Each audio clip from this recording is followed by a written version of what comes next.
Well, welcome to Pastors on Pop. I'm Matt Manning. I'm here with James Johnson. We're continuing our conversation on music, and today we take on anthems.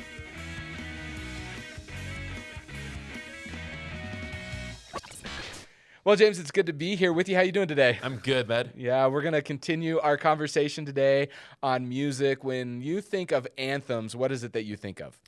Gosh, anthems, I think of Queen, and I think of Freddie Mercury, Wembley Arena, We Will Rock You. Yeah, people shouting, singing, pumping almost their fists. A riot. Almost like this guy could actually break stuff. Yes, yeah. Yeah. Right, yeah. When I think of anthems, my mind immediately goes to sports. And in Boston, with the anthem of Sweet Caroline. Yeah. One of the fascinating things is anytime that song's played, people sing it. So a few months ago, I'm at a gym and working, in a class with a whole bunch of people, and the gym I'm a part of is just insane intensity, right? It's like HIIT classes, right? So basically, the goal is to die in the hour, and we're running on the treadmills, as fast as we can go. And Sweet Caroline comes over the speakers, and it's all of a sudden all of us have air to breathe. We can't talk to each other because we can't breathe, but in that moment we can sing the song.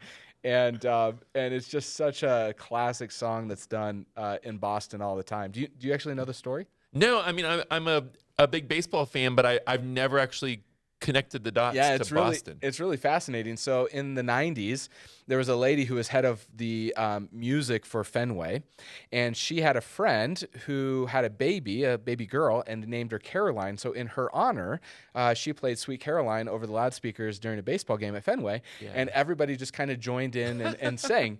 And after that, during special occasions, they would use the song, and again, everybody would sing.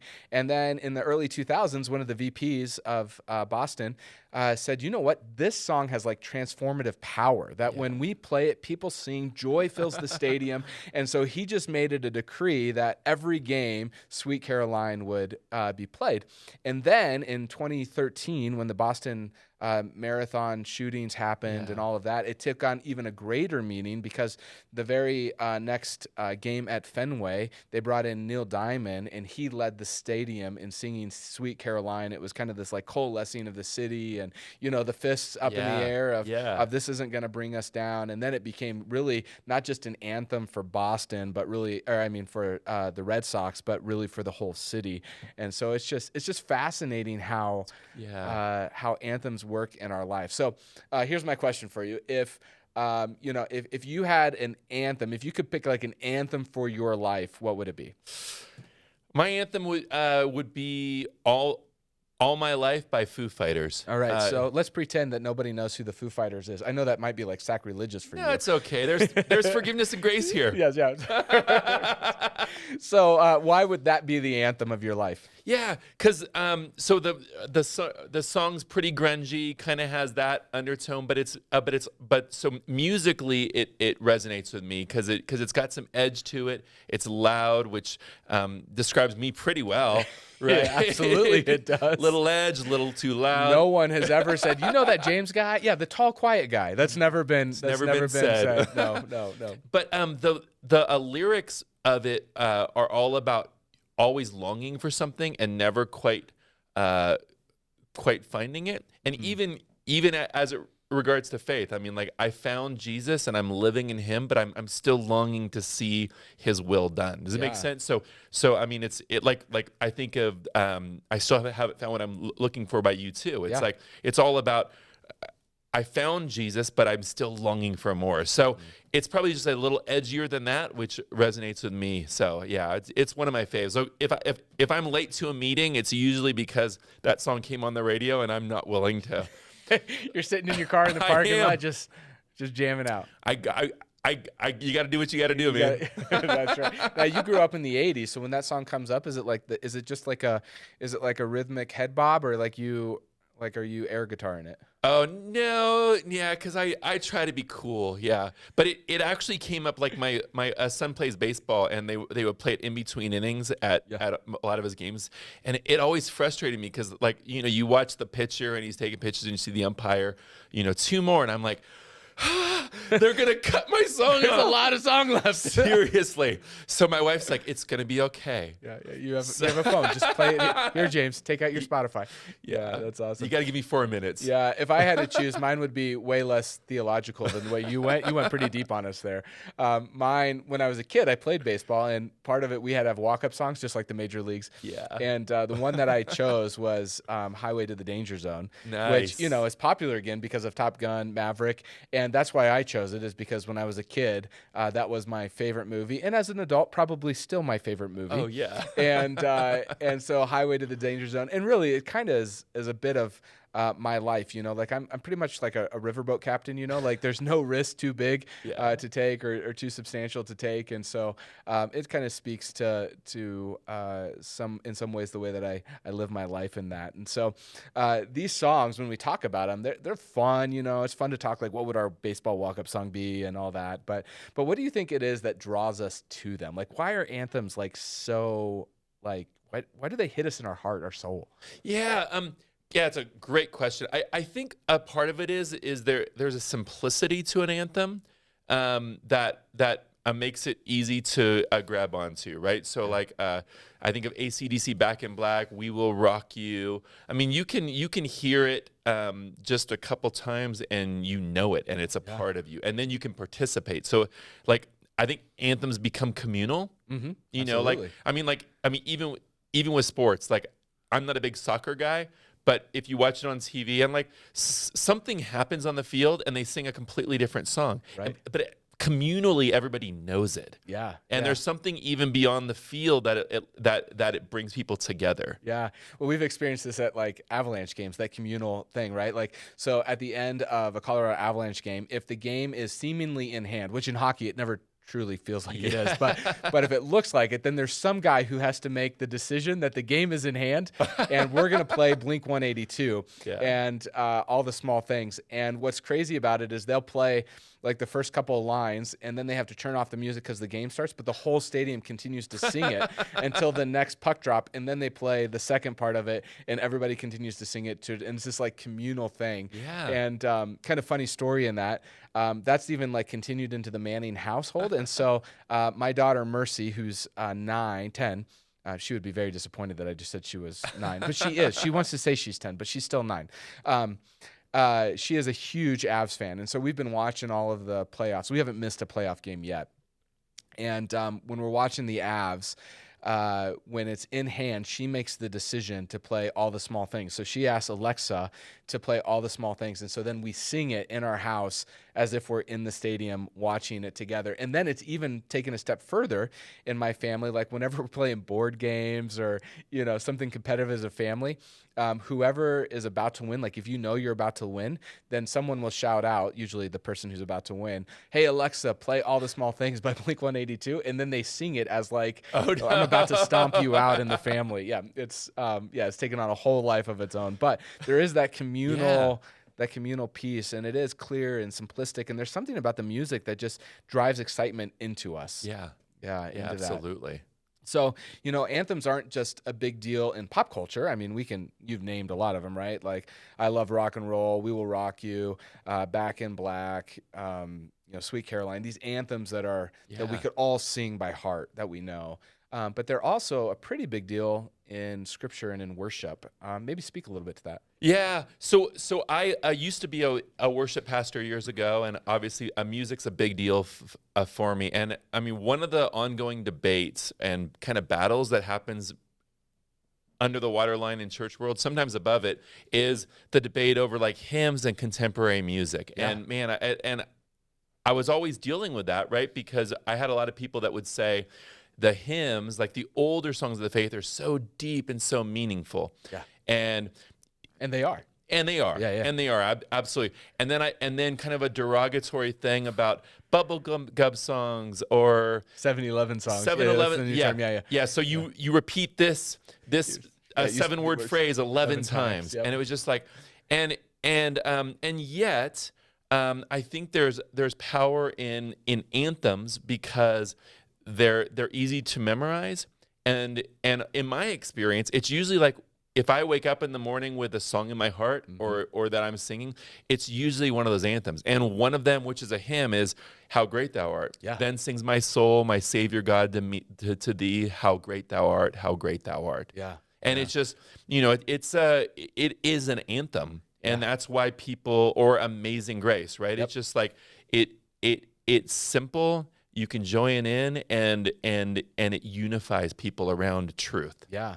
One of the anthems that I think of in terms of, the hymns is Mighty Fortress is Our God, right? Yeah. Like, it's just the driving, like the unifying, it's simple to remember, and it just like drives us into this place of seeing God for who he is, right? And resting in that. Like, this is my mighty fortress. Yeah.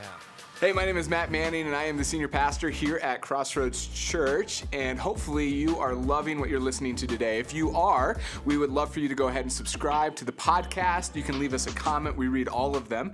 And if you like it, we'd love for you to share this with a friend. Every week we get together as a church to celebrate what God is doing, and you can join us every Sunday at 8:30, 10, and 11:30 online or in-house. Let's get back to the podcast.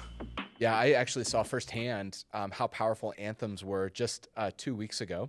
I had the opportunity to go with our worship team to the Tomlin concert at Red Rocks. And like, quick side note, have you been to a concert at Red Rocks yet? I have not yet. So you haven't experienced a concert the way that God intended it to be experienced yet.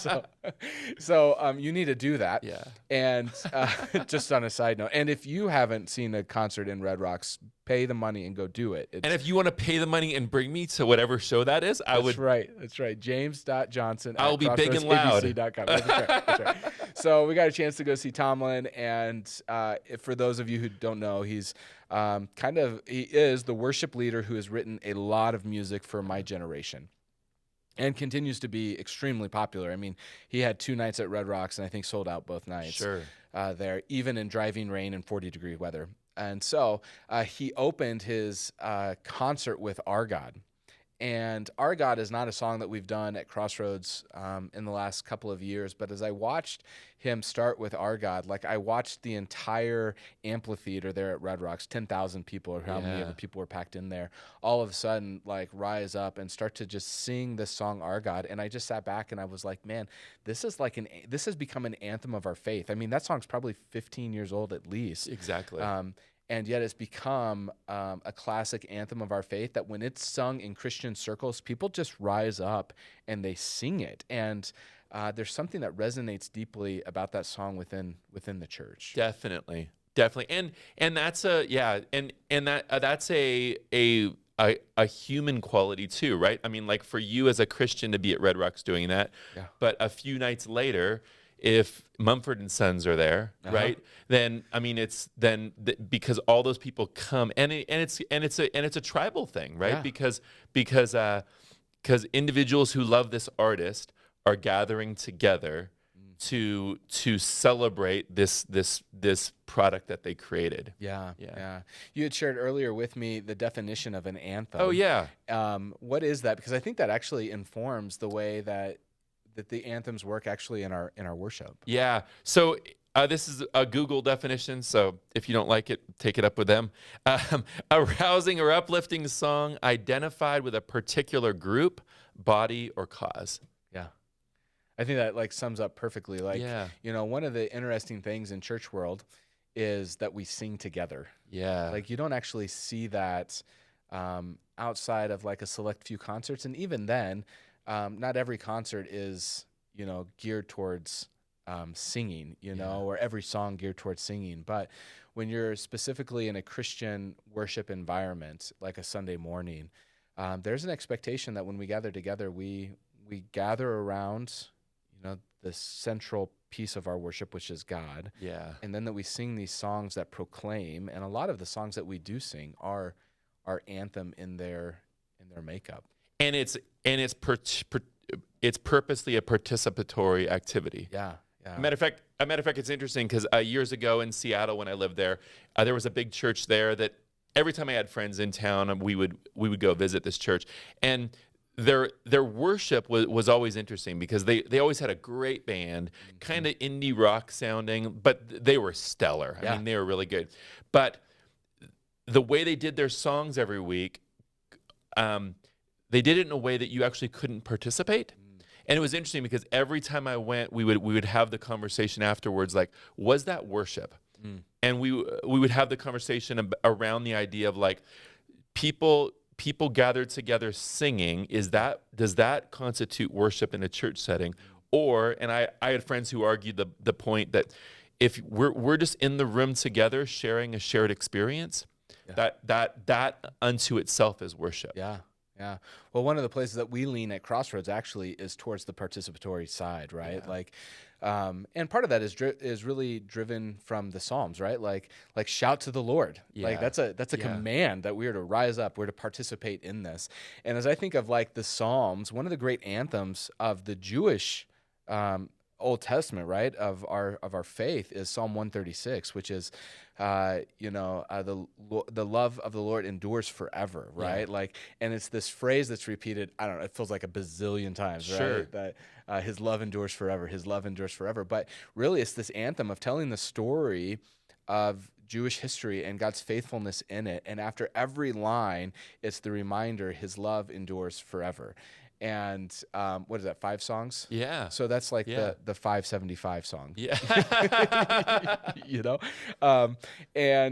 It's just, it made it into the songbook Yes. of God, Yeah. this huge anthem. And then, going back to Tomlin, he wrote the song Forever, which very much uses that phrase out of Psalm 136 in a way that kind of modernizes the story of God for us to sing today. And it's another one of his big classical hits. Well, and it makes me think. So years ago, I traveled to Italy and kind of saw sites and stuff, and understanding art in the Middle Ages and all the different movements, how from the frescoes to the stained glass, and in most churches, all that stuff was put up there so that people could actually, like through art, could learn theology, could learn biblical truth, because that would linger with them, because most of the service was in Latin anyways. They couldn't even understand it. Right. But so anthems in our day and age are a way that nuggets of truth about God and our living active hope, that we can actually take that with us. Does it make sense? And absolutely. And it lingers in our head and our heart, and we can cling to that in a way through the movement of our everyday life. We're like the Jewish people, like the songs of ascent, when they would walk to Jerusalem, and then they'd go back, and those songs would linger. Or like Sweet Caroline after the ball game, and it's like, man, do you remember Thursday night at Fenway? Yeah. And it's like, and that's forever going to be a part of your memory in that experience. Yeah. The songs of ascent are a fascinating thing, right? As I'm ascending into the worship of God, that I'm bringing these songs to him as a way to get ready. And it wasn't done in a corporate so much setting. It was done on your way in. So yeah, it's fascinating. Well, when it comes to songs, they have such an emotional piece to them. I think it's why God made song such a big part of worship to him, because it reaches a level of our soul that very few things do. Mm-hmm. Yeah. So, man, we could probably talk all day about music and anthems and the songs and what we're trying to do in worship and why anthems are such a big deal. But we'll call it good there. And as we wrap this up, I just want everybody to know that we're going to continue this series one more week.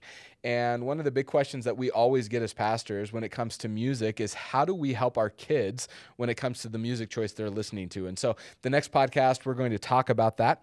If you are checking us out for the first time, I want to thank you.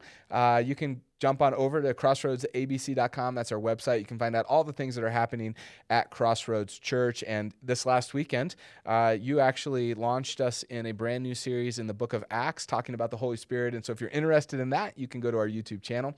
Other than that, I hope you're having a great week, and we'll catch you next time.